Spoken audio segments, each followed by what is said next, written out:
Vous le savez, dans la Bible, il y a 4 évangiles. Je pense que vous avez question, mais pourquoi est-ce qu'il y en a 4 Est-ce que 1 n'aurait pas suffi? Sauf que ça nous donne aussi 4 portraits différents et variés de Jésus et que ça augmente la richesse de notre connaissance de la personne et de l'œuvre de Jésus. Et puis, il faut se dire que les évangiles ne sont pas la transcription mot à mot des paroles que Jésus a dites, ni même la description en détail de tous ses faits et gestes. Chaque évangéliste a fait des choix pour raconter tel ou tel épisode ou pas, pour raconter tel ou tel enseignement ou pas. Certains épisodes de Jésus sont mentionnés dans les 4 évangiles, d'autres dans 1, 2 ou 3. Certains de ces enseignements se recoupent dans les différents évangiles et d'autres apparaissent seulement chez Matthieu, ou seulement chez Luc, ou seulement chez Jean. Et ces différences sont aussi des richesses pour nous. Et puis il ne faut pas oublier une chose, c'est que Jésus, pendant 3 ans, a eu un ministère itinérant. Il allait de ville en ville et il annonçait la bonne nouvelle. Ce qui fait que son auditoire changeait. Et déjà, il n'était pas le même d'une ville à une autre. Alors, il y a certains qui le suivaient, ses disciples, et puis d'autres le suivaient, l'accompagnaient. Mais la plupart des gens qui entendaient l'enseignement de Jésus se renouvelaient de village en village, de ville en ville. Ce qui fait que, logiquement, Jésus a dit plusieurs fois ses enseignements. En changeant de public, d'auditoire, il a redit certaines histoires, certaines paraboles, il a réutilisé certaines métaphores, certaines images qu'il utilisait dans son enseignement, et que sans doute il l'a fait avec des variantes. Parce qu'on ne dit pas exactement la même chose en fonction du public, de l'auditoire qu'on a en face de nous. Tout ça, ça explique les différences aussi qu'il y a entre les différents évangiles. Et c'est pour cette raison qu'on peut trouver parfois dans les évangiles une même image, une même métaphore, mais avec des variantes, qui donnent des nuances, voire parfois des sens assez différents, avec la même image au départ. C'est le cas des 2 textes que je vous invite à lire ce matin pour la prédication, qui utilisent la même image, la même métaphore, celle d'une porte étroite, mais qui, au premier abord, on dit que c'est la même image, ça dit la même chose, sauf que ce n'est pas le cas. Ces 2 usages de la même métaphore ont des sens sensiblement différents et qui du coup se complètent aussi. Donc je vous invite à lire 2 textes ce matin pour la prédication. Tout d'abord, le premier qui se trouve dans l'évangile de Matthieu au chapitre 7, les versets 13 et 14. Jésus dit « Entrez par la porte étroite, car large est la porte, facile est le chemin qui mène à sa propre perte, et nombreux sont ceux qui s'y engagent. Mais combien étroite est la porte et difficile le chemin qui mène à la vie, peu nombreux sont ceux qui les trouvent. » Et le deuxième texte se trouve dans l'évangile de Luc, au chapitre 13, à partir du verset 22.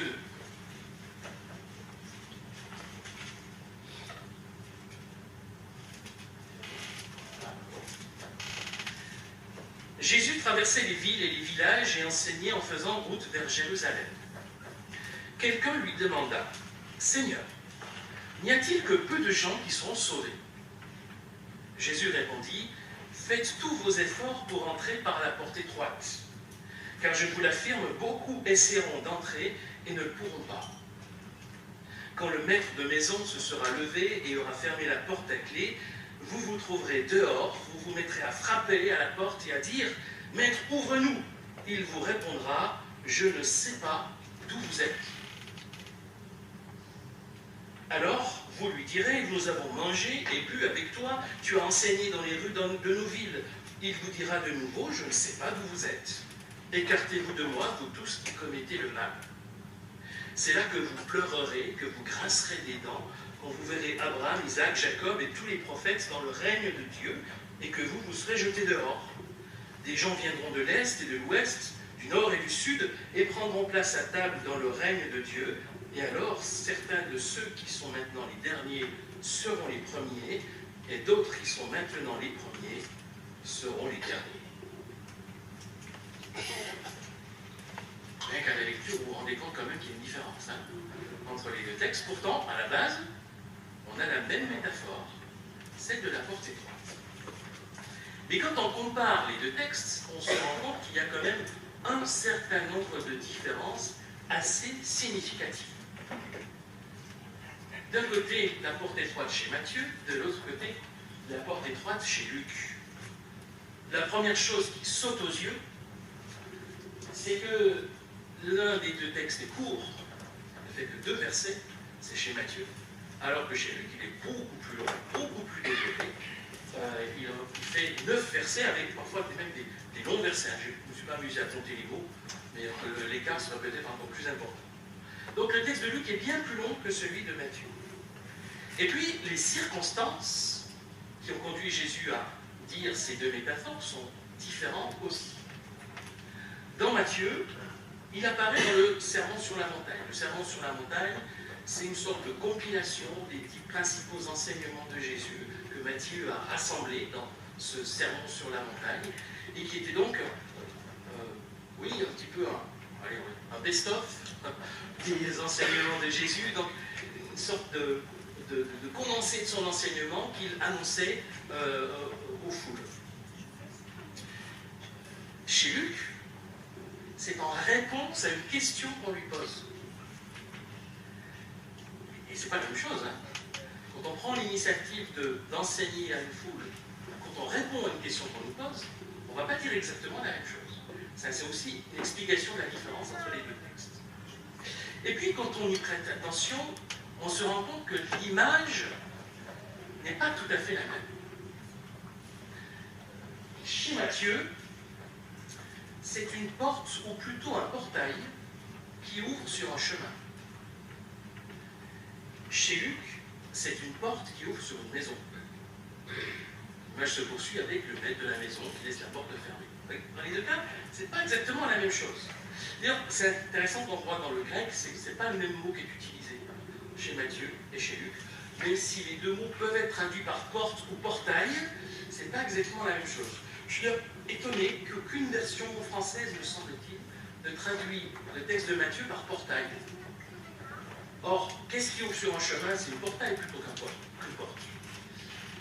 Il y a des versions en anglais traduisent par portail. Ils n'utilisent pas le mot door, ils utilisent le mot gate pour Matthieu 7. Et c'est plus conforme en fait.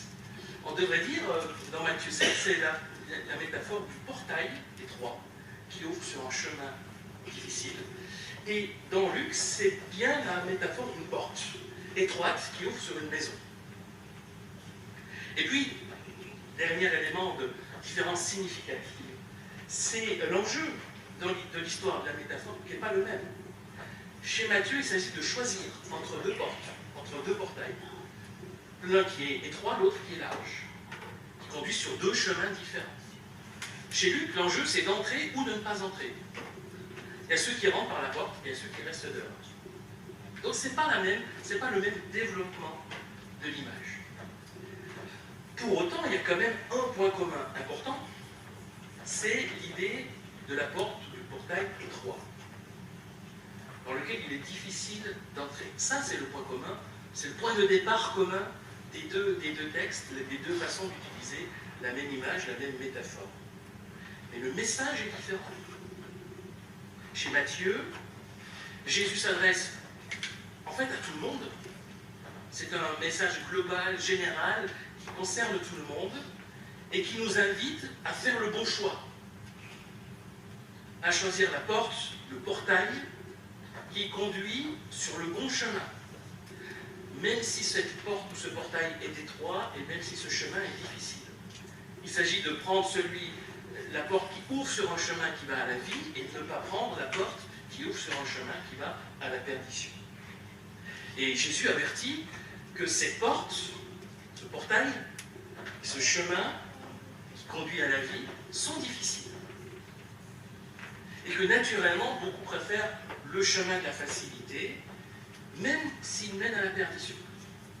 Ça, c'est le message global de la métaphore dans Matthieu. Chez Luc, c'est un ton totalement différent.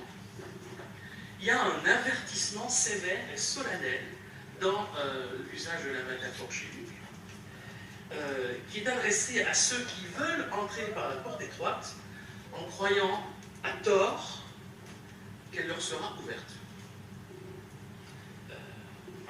Et dans l'histoire que Jésus raconte, dans le prolongement, hein, il parle d'une métaphore et il prolonge avec une histoire, avec une parabole. Il y a le maître de la maison qui ferme la porte à clé à un moment donné, qui refuse d'ouvrir à ceux qui disent « mais nous on veut rentrer ».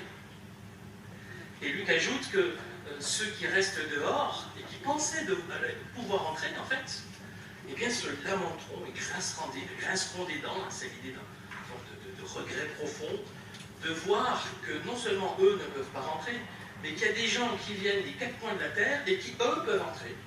Ils se retrouvent à la même table qu'Abraham, Isaac, Jacob et les prophètes dans le royaume de Dieu, et eux, les autres, eux qui pensaient pouvoir entrer, eux qui pensaient avoir leur place, restent dehors. Donc vous voyez que c'est quand même très différent entre les deux textes.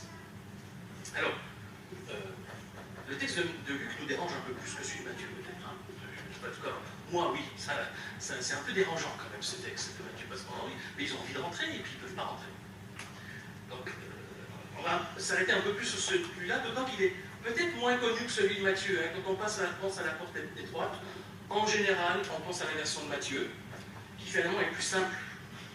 Et il nous dit, les choix de notre vie sont importants.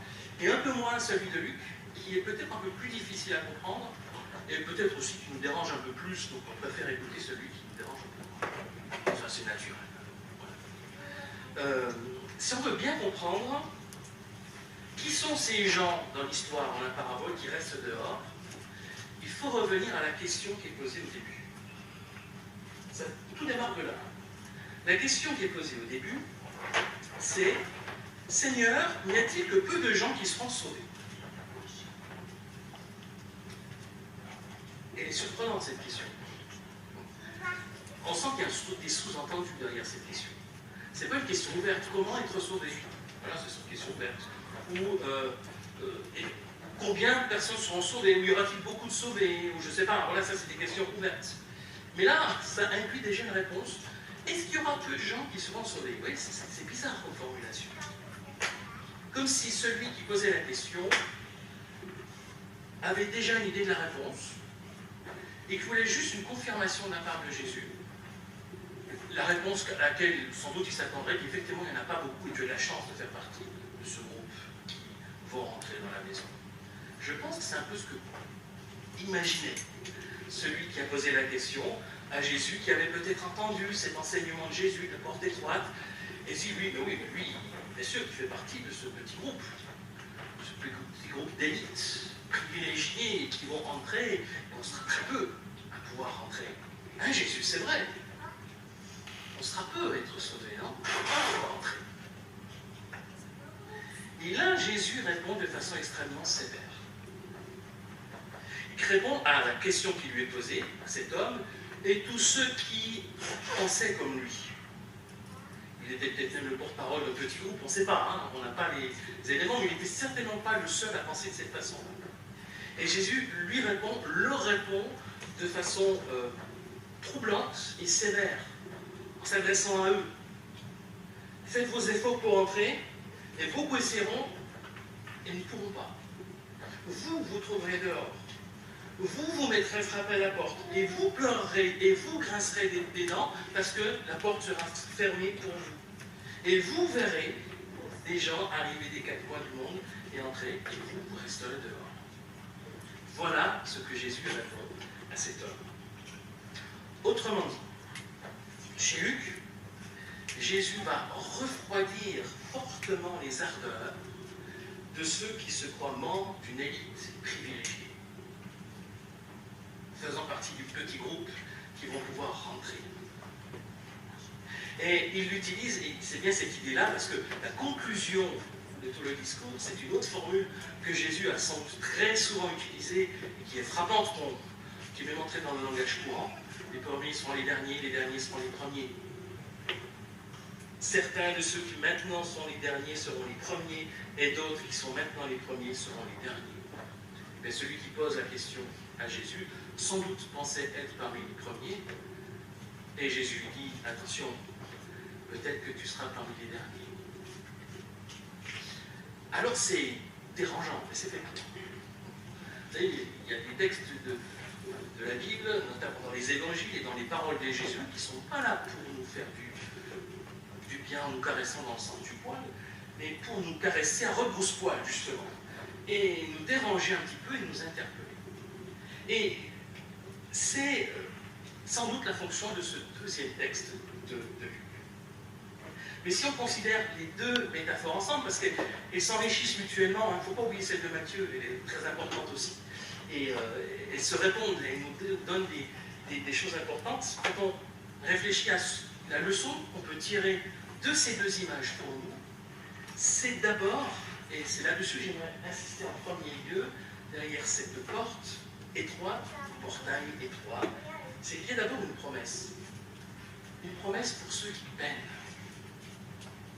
C'est vrai, on peut lire l'image de Luc, on la comprend bien comme un avertissement. Celle de Matthieu, on peut y voir aussi un avertissement. Il y a un chemin qui conduit à la perdition, il ne faut pas emprunter. Donc il y a un avertissement, il y a une invitation solennelle à choisir le bon portail et le bon chemin. Et que Jésus, dans ce texte, nous invite tous à mesurer l'impact de nos choix. Nos choix de vie ont de l'importance et ont des conséquences. Et même des conséquences parfois éternelles. Donc, voilà, là il y a un véritable avertissement. Mais est-ce qu'on ne peut pas entendre aussi cette parole comme une promesse réconfortante? D'abord, parce qu'il y a bien une promesse dans ce texte. Il y a un chemin qui conduit à la vie. C'est pas rien. C'est une formidable promesse. Il y a un chemin qui conduit à la vie. Même s'il est difficile. Et on sait bien en tant que croyant que la vie chrétienne, la vie de disciple de Jésus-Christ, c'est pas toujours une promenade de santé. C'est pas toujours un chemin facile et évident. Non, parfois c'est difficile. Parfois c'est lourd. Parfois c'est compliqué. Mais le fait que Jésus le dise, c'est un chemin difficile, doit nous réconforter. Jésus sait que c'est un chemin difficile que de le suivre. Il le sait. Il ne s'attend pas à ce que nous, on ait une vie chrétienne qui soit toujours au beau fixe, au sommet, au top, sans problème, sans difficulté, allant de victoire en victoire. Ben non, Jésus dit, non, ce chemin est difficile, la porte, elle est étroite. Et le fait que Jésus le dise ici, puis le dit ailleurs, doit être une source de réconfort pour nous. Si vous êtes troublé par le fait que votre vie de chrétien est difficile, n'est pas paisible, qu'elle est parcourue d'épreuves, de difficultés, que vous avez du mal à surmonter, souvenez-vous de cette parole de Jésus. Le chemin qui mène à la vie est difficile. Et il le sait. Et le portail qui y conduit est étroit. C'est normal. C'est normal que ce ne soit pas facile.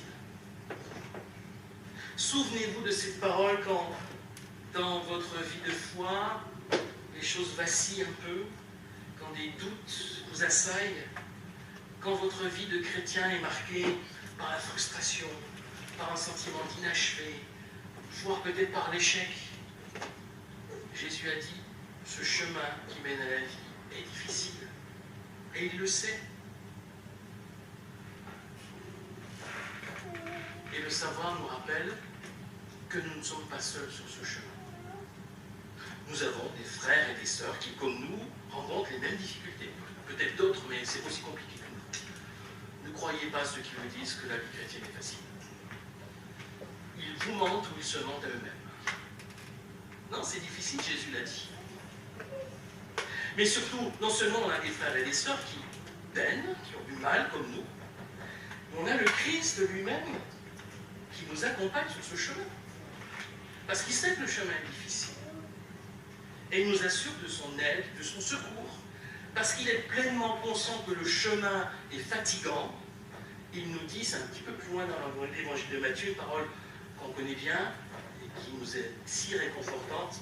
venez à moi, vous tous qui êtes fatigués de porter un fardeau lourd, et je vous donnerai le repos. Prenez sur vous mon joug, laissez-moi vous instruire. Je suis doux et humble de cœur, et vous trouverez le repos pour tout votre être. Oui, le chemin de la vie chrétienne n'est pas facile. Jésus le sait et il nous accompagne sur ce chemin.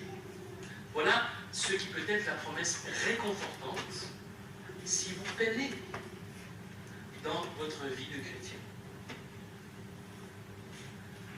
Maintenant, j'ai dit, il faut quand même parler de l'autre aspect, c'est qu'il y a aussi un avertissement pour les autres.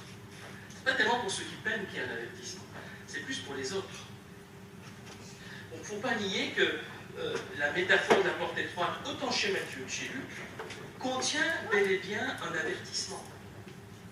Même si c'est vrai de façon plus forte encore chez Luc. Mais l'avertissement concerne moins ceux qui peinent que ceux qui se croient hors d'atteinte. Ceux-là, ils doivent entendre l'avertissement. L'avertissement, il concerne ceux qui sont trop sûrs d'eux. Ceux qui sont persuadés d'être les premiers et qui seront peut-être les derniers. C'est intéressant de voir, de constater dans les évangiles que les paroles les plus sévères de Jésus, elles ne sont pas contre les pécheurs.